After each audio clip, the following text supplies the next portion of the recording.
This is Rico Hauswald from the Technical University in Dresden, who's going to be giving us a talk on conspiracy theory, relevant alternatives, and the problem of premature conclusions. Please take it away. Yeah, thank you.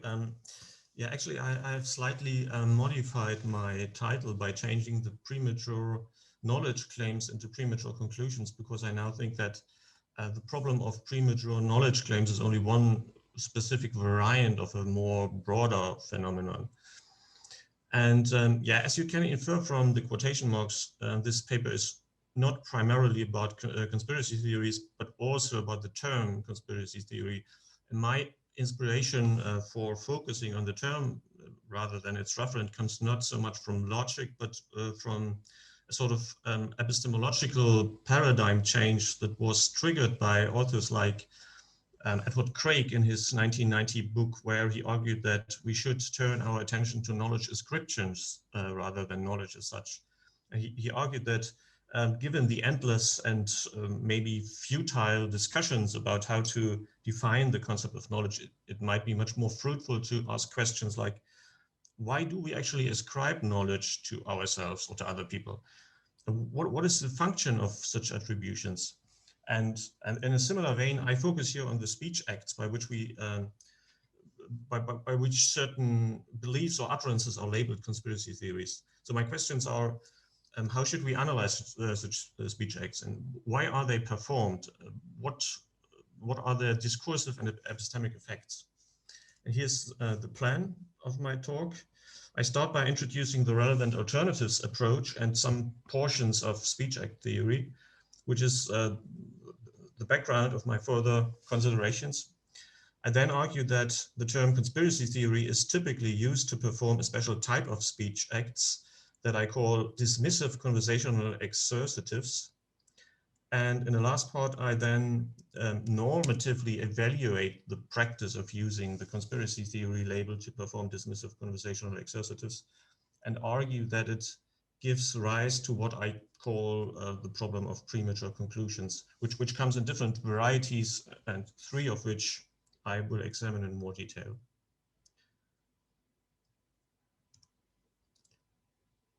Yeah, I draw on the relevant alternatives framework developed among others by David Lewis in his 1979 paper, Scorekeeping in a Language Game, and then applied to knowledge in his 1996 article, Elusive Knowledge. And according to this approach, a subject S knows that P, if and only if S is in a position to rule out all the relevant alternatives to P. For example, suppose that you're looking for your cat and can rule out that it's on the sofa, under the table, or behind the door. If these are the only relevant options where it could be in the room, then you can attribute to yourself the knowledge that it's not in the room.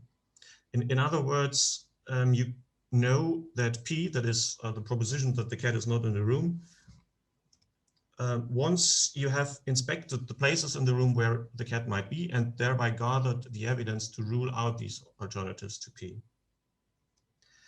However, there are a number of epistemic alternatives that in the case of everyday knowledge ascriptions are probably ignored. For example, skeptical scenarios or other far-fetched possibilities, such as the possibility that your cat has become invisible or has magically shrunk to 1 centimeter in size, and therefore you cannot find it. So these are irrelevant alternatives. So they don't threaten your knowledge claim, even though you cannot rule out them with your evidence.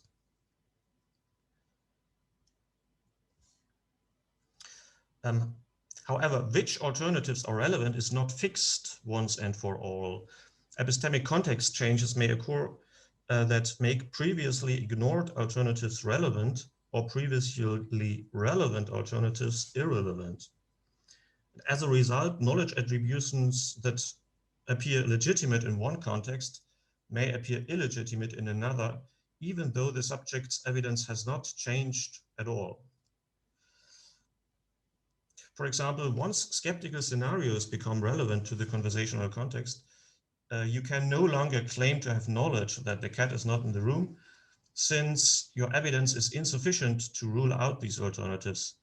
And it is in this sense that David Lewis has characterized knowledge as elusive, and he argued that this characterization can explain both our intuition that we actually seem to know many things normally, and the intuition that we know nothing at all, given the challenge of skepticism. So it's just a different context, the context of ordinary life and the context of philosophical debate in which we have knowledge or are ignorant.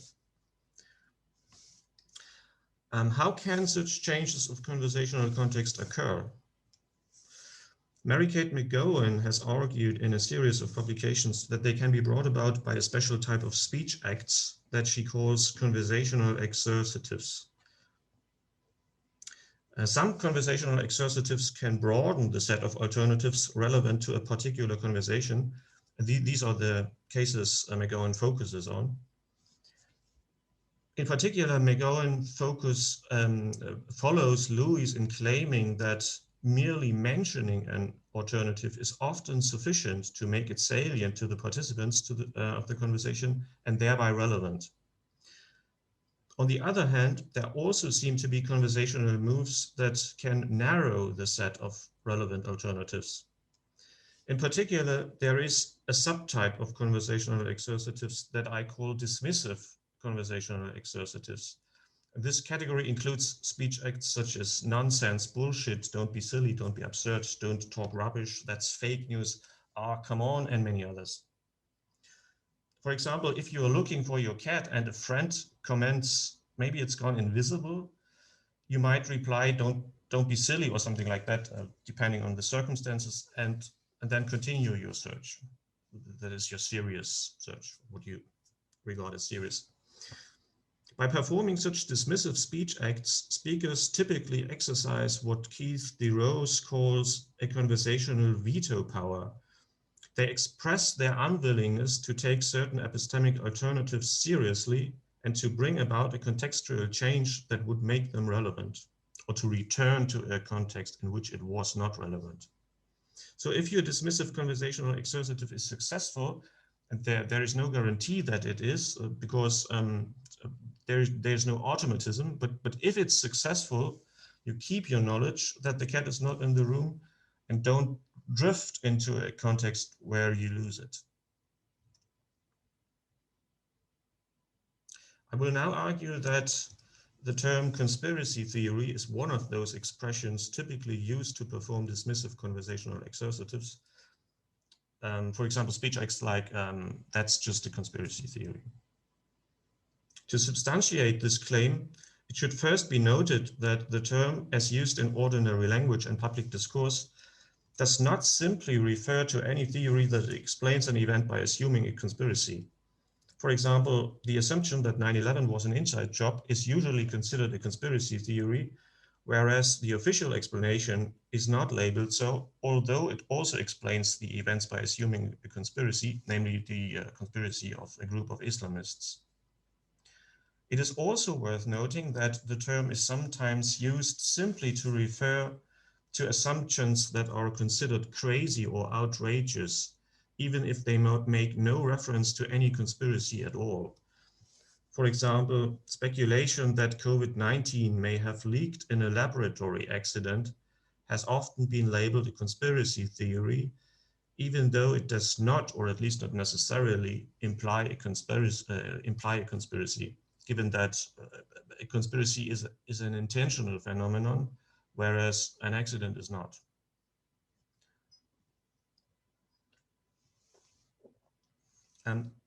The pejorative nature of conspiracy theory has been examined and demonstrated in detail in a number of empirical studies. For example, Hastings, in their 2007 study, Hastings and Orr concluded that the conspiracy theory label is a routinized strategy of exclusion. Usage of the term implies shifting the focus of discourse to reframe another's claims as unwarranted or unworthy of full consideration.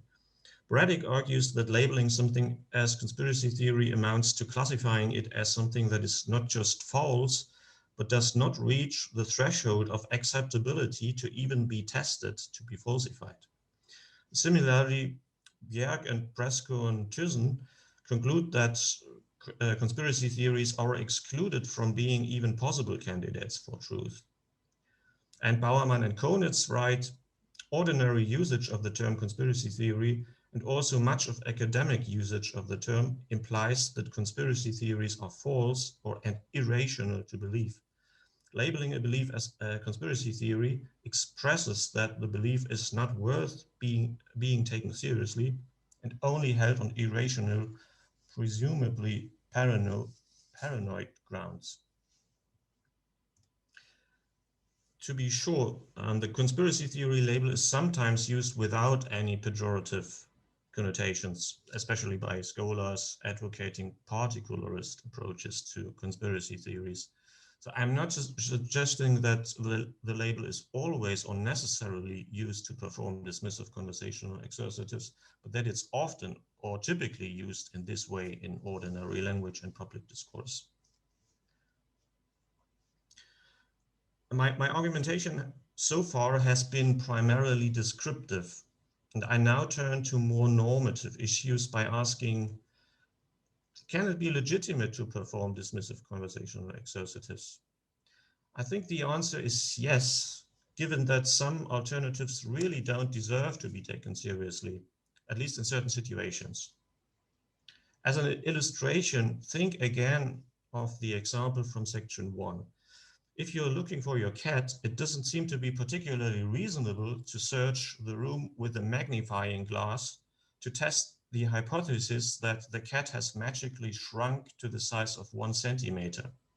Unlike true skeptical scenarios, this hypothesis is testable in principle, but given its extremely low probability, it would obviously be a waste of epistemic resources to check it.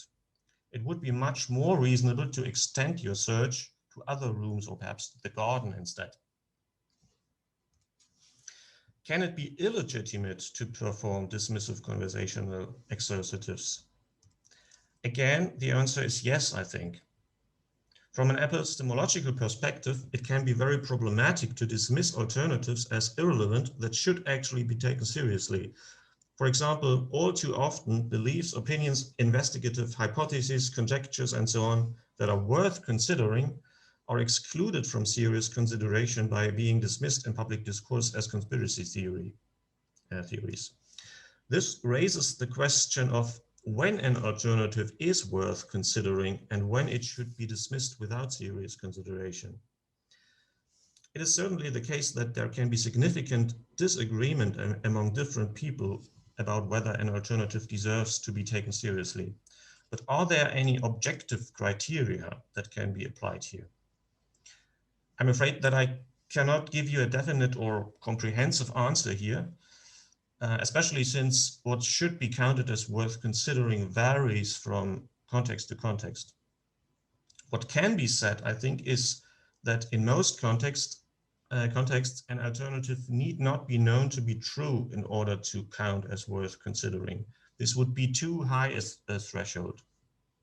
On the other hand, in most contexts, except perhaps philosophical discussions of skepticism, not all conceivable or logically possible alternatives should count as worth considering. This would be too low as a threshold. Perhaps at least something can be said like that an alternative deserves to be taken seriously if in a given context, if an epistemically virtuous person would take that alternative seriously in that context, or maybe that an alternative deserves to be taken seriously if its probability of being true is at least as high as those alternatives that tend to be taken seriously in comparable situations. But I don't want to go into this any further. For my further argument, it is sufficient that you agree that at least in some situations, certain alternatives worth considering are excluded from serious consideration by being dismissed as conspiracy theories. If this happens, it can be problematic for a variety of reasons. For example, excluding alternatives can undermine democratic deliberation. Democratic discourse requires a mutual engagement with reasons, arguments, and objections, but the practice of exclusion associated with dismissive conversational exercitives amounts precisely to a refusal to engage seriously with the reasons and arguments of others. It can also contribute to political polarization. Performing dismissive conversational exercitives is more than merely disagreeing with another person's beliefs and can be experienced as a particularly severe form of rejection. If you have the impression that your opponent holds absurd views and is not really open to reasonable arguments, that is reasonable from your own point of view, and if conversely, you have the impression that your opponent perceives your own views as absurd, you will increasingly regard an exchange of reasons and arguments as futile. The impression can then arise that you basically live in different worlds, so to speak, and no longer have anything to say to each other. In addition, performing dismissive conversational exercitives can lead to various forms of epistemic injustice, such as contextual injustice and irrelevance injustice, where contextual injustice is characterized by Ichikawa as a form of injustice that occurs when the standards for knowledge are prejudicially raised to an inappropriate level and a testifier is wrongfully denied to know as a result. And irrelevance injustice, according to Tuckwell, occurs either when a speaker raises an alternative that is not taken seriously when it should be, or when a speaker raises an alternative that is taken seriously when it should not be. And finally, the exclusion of alternatives worth considering can lead to what I call the problem of premature conclusions. And this is the aspect that I would like to delve into in the remainder of the talk.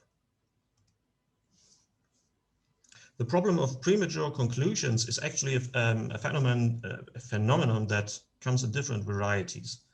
I would like to have a closer look at 3 of them in the following, beginning with the problem of premature knowledge claims, that is, claims of the form S knows that P. And of course, S can be the speakers themselves. So self-ascriptions of knowledge are also included here. I recall that a subject can be said to know a proposition if the subject has the evidence to rule out the relevant alternatives to it. Now, suppose that the following assumptions are true. P is an alternative to a variety of other propositions, Q, R, S, and so on. P is worth considering, and it cannot be ruled out by the available evidence. Now, if subject S dismisses P as irrelevant, for example, by uttering something like that's just a conspiracy, this is problematic not only with respect to the subject's epistemic stance towards P, but also with respect to their stance towards Q, R, S, and all the other propositions to which P is an alternative. The reason is that by dismissing P, S illegitimately lowers their epistemic standards concerning these propositions. S will prematurely stop their inquiry into whether these propositions are true, that is, before they have all the required evidence, and claim to have knowledge of them. So the crucial point or message for you at this point is that the dismissal of an alternative can be problematic and weaken your epistemic position, not only with respect to the dismissed proposition itself, but also with respect to a variety of other propositions. And you may not even be aware of the connections between these different propositions. Here's a concrete example. One of the much discussed issues of the past 2 years is the origin of COVID-19. Let us simplify things and say that in principle, there are 3 options available. It could be a zoonosis from bats, a zoonosis from minks, or leaked from a laboratory. Alternative A is an alternative to B and C, B is an alternative to A and C is an alternative to A and B. As a result, in order to claim knowledge of one of these options, one has to rule out the other two. Now, option C has long been dismissed as a conspiracy theory, at least until summer of 2021, when it began to be taken seriously by politicians and the mainstream media, which published more and more articles like this one.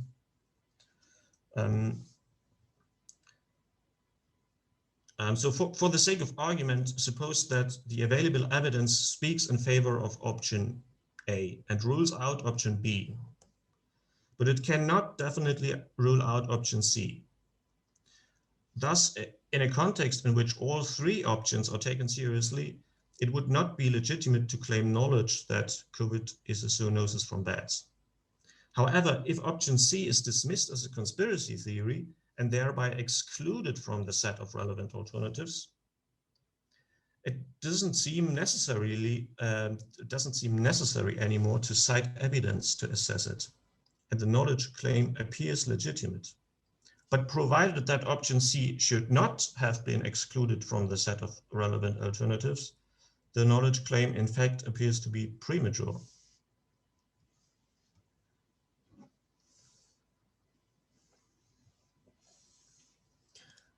As different philosophers have noted, the relevant alternatives framework can fruitfully be applied not only to knowledge ascriptions, but also to various forms of other statements or claims, including causal claims, counterfactuals, modal claims, and others. As a consequence, problems arise with these other types of statements as well that are structurally similar to the problem of premature knowledge claims. So let's turn to a second variant of the problem of premature conclusions, the problem of premature causal claims. That is, claims of the form X causes Y. The basic structure of this problem is as follows. Suppose a given event is to be causally explained. In order to arrive at the warranted explanation, you need the evidence to first rule out the relevant alternative explanations. However, if some elements of the set of alternative explanations are illegitimately excluded by dismissive conversational exercitives, an explanation may appear warranted even in the absence of sufficient evidence. Here's an example. In a series of court rulings in recent years, the pharmaceutical company Johnson & Johnson has been ordered to pay more than $2 billion in damages. It could be proven that one of its products, Johnson's baby powder, contained asbestos, which can cause cancer. From at least 1971 to the early 2000s, the company knew that its powder sometimes tested positive for small amounts of asbestos, while failing to disclose it to regulators or the public. At the same time, it influenced US regulators' plans to limit asbestos in cosmetic products and scientific research on the health effects of talc, the powder's main ingredient. Many years before the successful court rulings,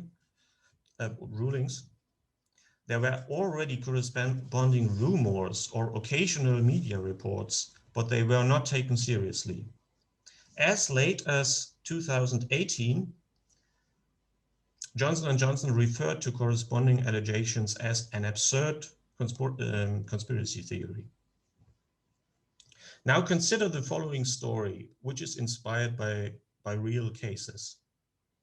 Imagine a person a decade or two ago suffering from a rare type of cancer known to be caused only by exposure to asbestos.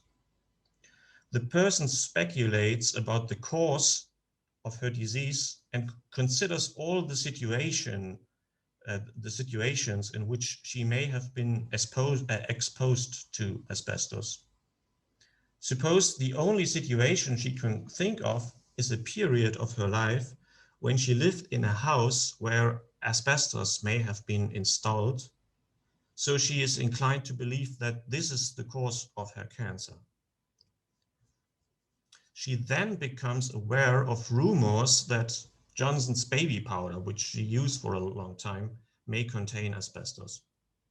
She confronts her doctor or other relevant epistemic authorities with her suspicion, but they dismiss this possible explanation as a conspiracy theory not to be taken seriously. As a consequence, since the house hypothesis is the only remaining explanation, she feels warranted in assuming that her living in this house is the cause of her cancer. However, this is a premature conclusion since, as is now clear, the powder hypothesis should not have been excluded without appropriate evidence. Let's now turn finally to the problem of premature generic generalizations. A generic generalization is a general statement that, unlike universal statements, allows for exceptions. For example, the statement "tigers are striped" is considered legitimate even though some tigers are stripeless. How would you justify a generic generalization?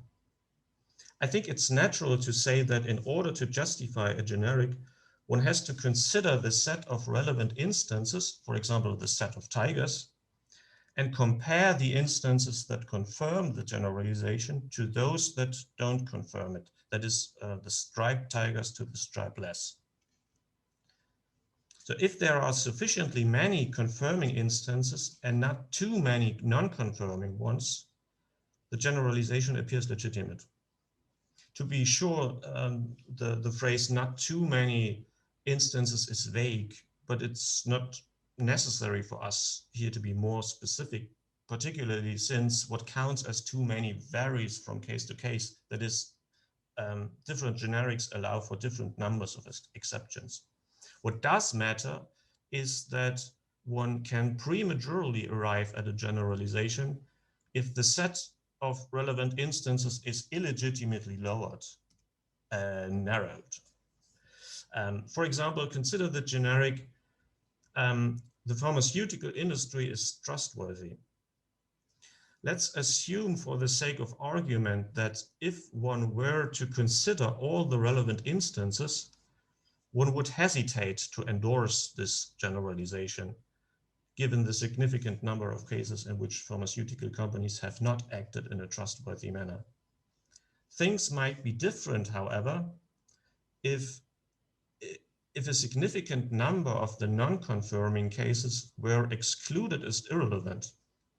If cases like the Johnson's baby powder story are dismissed as conspiracy theories and excluded without sufficient evidence, one might end up prematurely considering the generalization warranted. To sum up, I have argued that the term conspiracy theory is typically used to perform dismissive conversational exercitives. Performing such speech acts can be legitimate, but it can also be problematic, especially if the excluded alternatives were actually worth considering. I have particularly focused on what I call the problem of premature conclusions, which comes in a variety of forms, including the problem of premature knowledge claims, the problem of premature causal claims, and the problem of premature generics. Finally, my references, and thank you for your attention.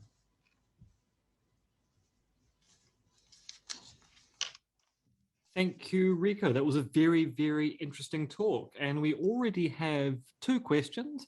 We'll start with a question from Georgia, because she pipped Jonathan to the post by 2 minutes. Apologies if this is a silly question, not a philosopher, but is it ever legitimate to think a particular conspiracy theory is unwarranted because if it were true, it would break scientific laws, at least by the standards of the current day? Sorry for the scientist question. So the question is if a conspiracy theory can be legitimate if it's against accepted scientific theories or the scientific worldview. Well, I'm not sure if that's the case. So I don't. It seems plausible to me to say no, prima facie, but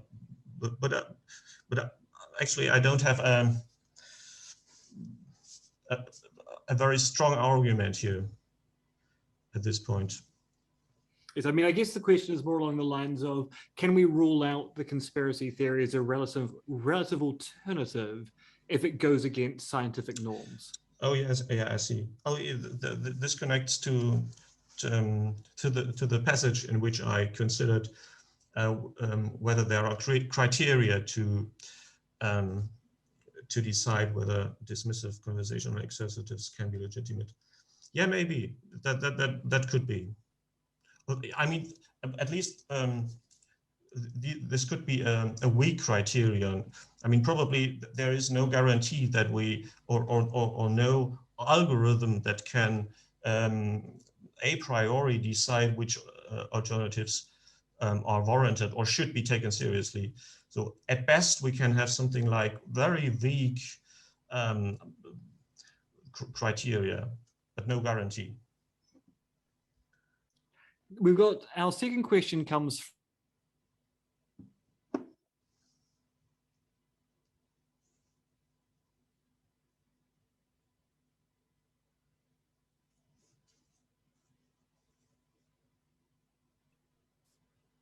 Oops, it looks like we may have lost him. Let me see. I think we can, let me find the question he was probably about to ask. So there's a question from Jonathan. Says, small suggestion, you put your central thought in part 2 as the idea that the conspiracy theory label is typically used to perform dismissive exercitives, but your example all involved using the term in a very specific way, asserting that something is a conspiracy theory, but there are many kinds of speech acts that use the label, and gives you several examples. Is it a conspiracy theory? That's not a conspiracy theory. My opponent thinks it's a conspiracy theory. I don't think you should call that a conspiracy theory. I just wish that, I wish it were just a conspiracy theory. Do you think these typically dismiss? I don't think so. Maybe a more precise way of expressing your idea is not that the label tends to be used to dismiss, but that ascribing the predicate has that tendency. Okay, so there are some, or maybe many situations in which the label is used not to perform, or to perform different kinds of speech acts. Yeah, that might be. So when I ask a question, or when I raise a question and ask, is this a conspiracy theory? Then that's probably not a dismissive exercitive, but something else. Yeah, that might be. But even so, I think I can hold on to my thesis or my argument that in many cases the label is used to perform such dismissive speech acts, and it's actually these speech acts that I focus on, and not so much the label. I think that's how I would answer this question.